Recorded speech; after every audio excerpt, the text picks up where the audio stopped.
Hello, everyone, and welcome into the SunDevilSource series recap. Noah Fatardo and Blake Neiman here with you. After Arizona State's series win, dropped the final game of the series, though, 14-13 in an offensive slugfest here at Phoenix Municipal Stadium. And Noah, just the series in general, it got started off with a really good start from Thomas Burns, kind of set the tone for the series. ASU able to gut it out in a similar type game in which ASU won 14-13 yesterday, but then flipped the script today, and Santa Clara was able to get the W. Just offensive slugfest throughout the weekend, and the pitching kind of faltered, but just the overall thoughts of the weekend. This weekend series made it pretty clear what ASU baseball is at this moment in time.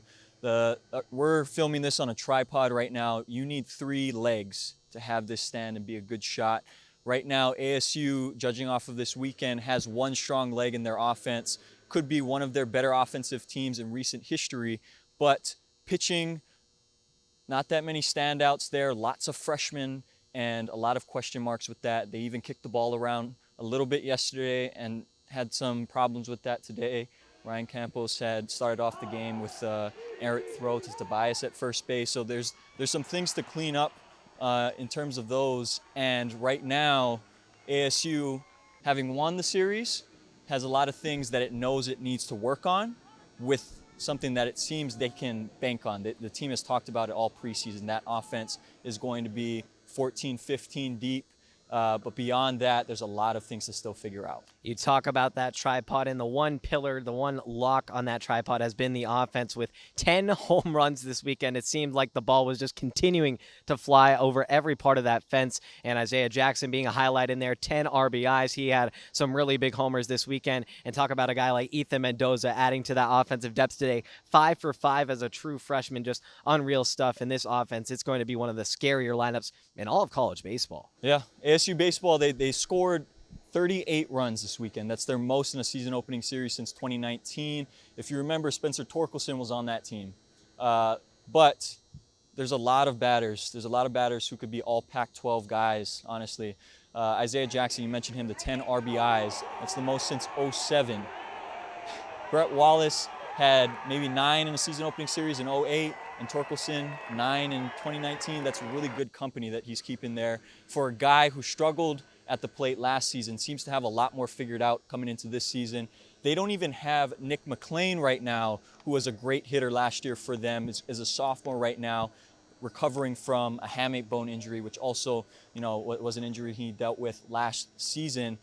He's going to be in the middle of that lineup, which right now still appears to be very strong, with Ryan Campos in the 3-hole, Jacob Tobias in the 4-hole, Kevin Karstetter, who's a JUCO transfer. He hit also very well this weekend.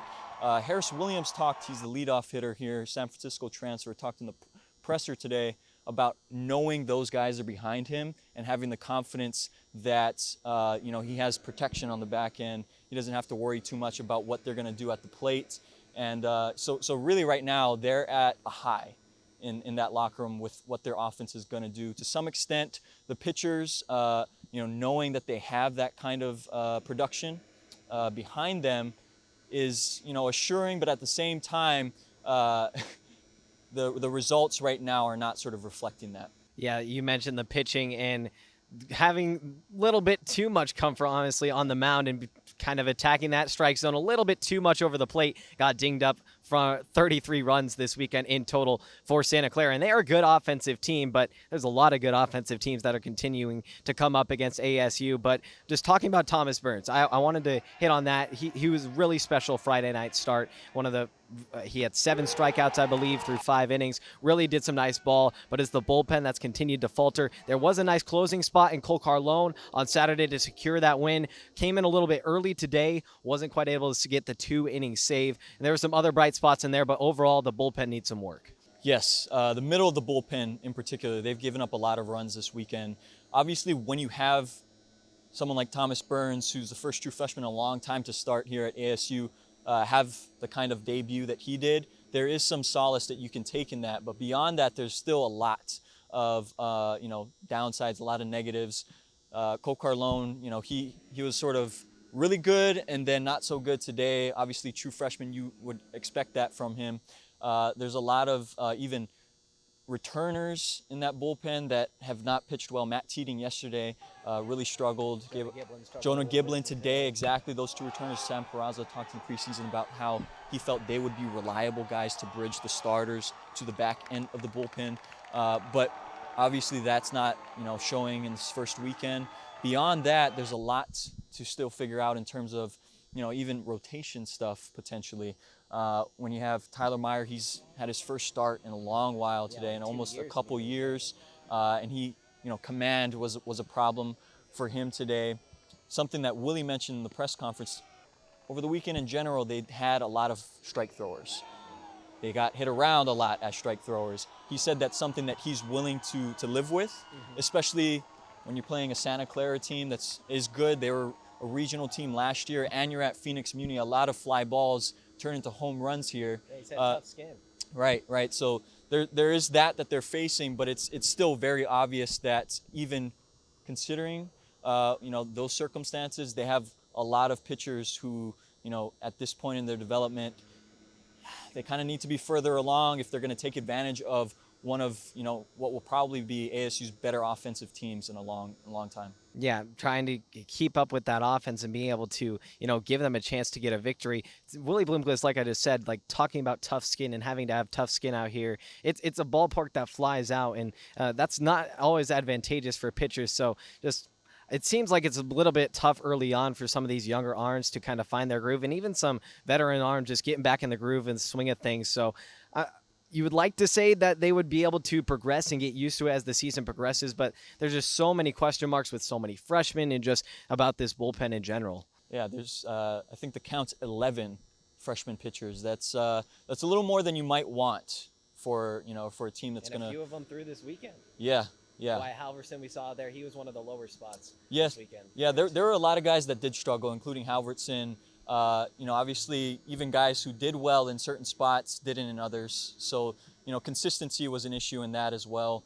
I think overall, when you're considering, the youth of this team, I think it's going to be sort of a touch and go situation where, we're asking about the pitching a lot and Willie's still trying to figure out what exactly he's going to go with. I think right now, this series in particular, because it's opening weekend, you're sending out a lot of those younger guys to get the experience. He talked about soft landings, not necessarily soft landings here this weekend, but to get the reps in game situations. That's something that obviously they can't do. It's impossible in the preseason. So whatever results they had there, it's almost like you're wiping the board clean and moving forward from this performance right now. Yeah, and also just to add on to that, Willie did talk about how coming with that younger experience, he thought that some of them, he alluded to it yesterday, were tipping pitches, but he kind of got more of a confirmation on that he was thinking the pitchers were tipping some pitches, and that led to some big hits for Santa Clara. Yeah, it's something that you might notice in the preseason, but obviously something that they're going to have to clean up here. He mentioned that their stuff isn't supposed to be lit up the way it was this weekend.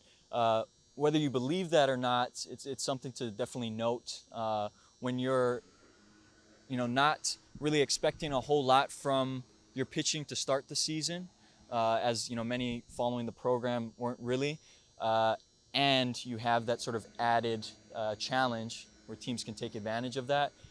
Tipping pitches is not, they're going to have to at least get that under control moving forward. It's going to take a little bit to get the pitching under control. The offense has had no worries. They've been under control this entire time, but getting those pieces to come together against some ranked teams is going to be key for ASU coming up. They got a big midweek on Tuesday against Kansas State, a preseason top 25, and then they've also got a tough series against Ohio State, and then after that, they got to go to the home of the World Series champs against two top 10 preseason teams in TCU and Texas A&M from the Lone Star State. So the road doesn't get any easier, but as you said, this is the scheduling that Willie Bloomquist is trying to make happen to avoid something at the end of last season, a result of getting left out of the tournament out of your own control with the RPI. Yeah, I mean, that was something that he, very intentionally wanted, was to have a lot of competition, so that would be something that he could control for.